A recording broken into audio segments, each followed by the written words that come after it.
show you quickly how the text input works and the messaging system. Right now we're in the text message section of the phone. We're going to create a new message. You can also create multimedia messages in the same location. You can see in general there are 2 letters per keys, and that a regular QWERTY layout is used. So it's like your normal keyboard, it just doesn't have a dedicated key per letter.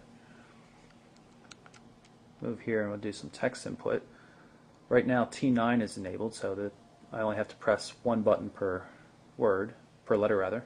So I can go Michael, M-I-C-H-A-E-L,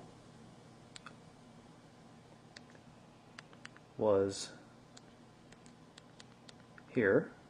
And one of the neat things is if you just long press a button, you get the top special function. So in this case I'll get the period just by long pressing this key here. Michael was here. Speed's pretty good in general.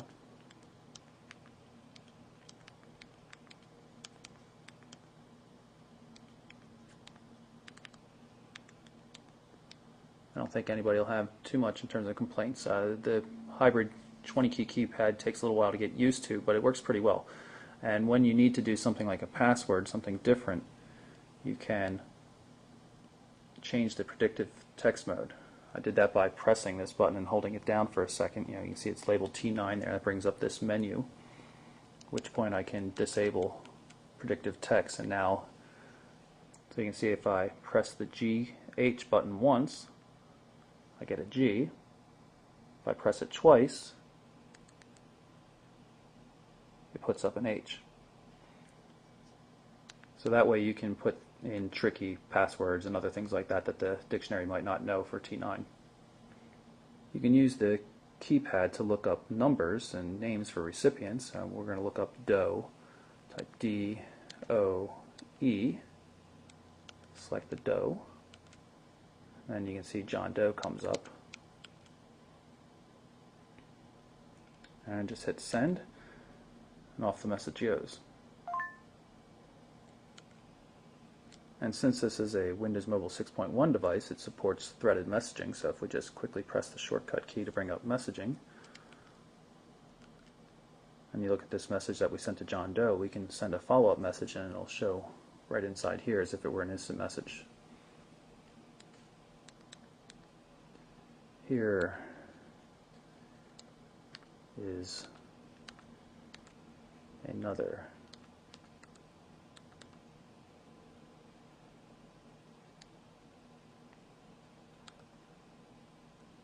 send that through and you'll see it pop up right below. And if John Doe were to respond, his message would show up right in here, all nice and threaded. We'll pull up the web browser from this panel here.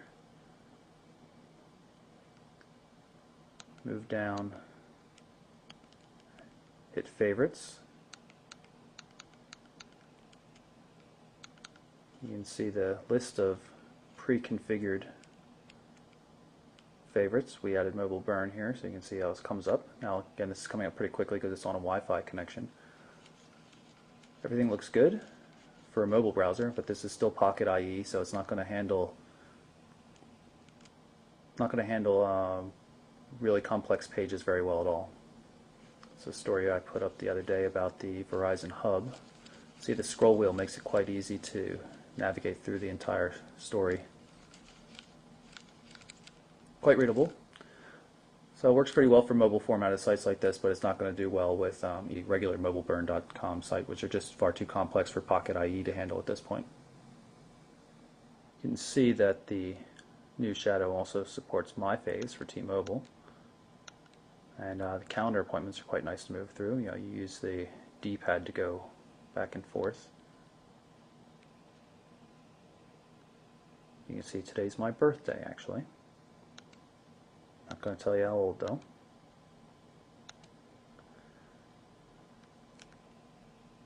So that's a quick look at the T-Mobile Shadow for 2009. Slick looking Windows Mobile 6.1 Standard Edition device. Nice form factor, pretty usable 20-key hybrid QWERTY layout keypad. Scrolling D-pad, pretty good for a Windows Mobile device, and we definitely are pleased to see the UMA support in Windows Mobile. So far, it's worked really well for us on this device, but we still have to do a little bit more testing before we can say anything definitively. But overall, we really like what we see so far. So that's the T-Mobile Shadow 2009. I'm Michael Orrell from MobileBurn.com.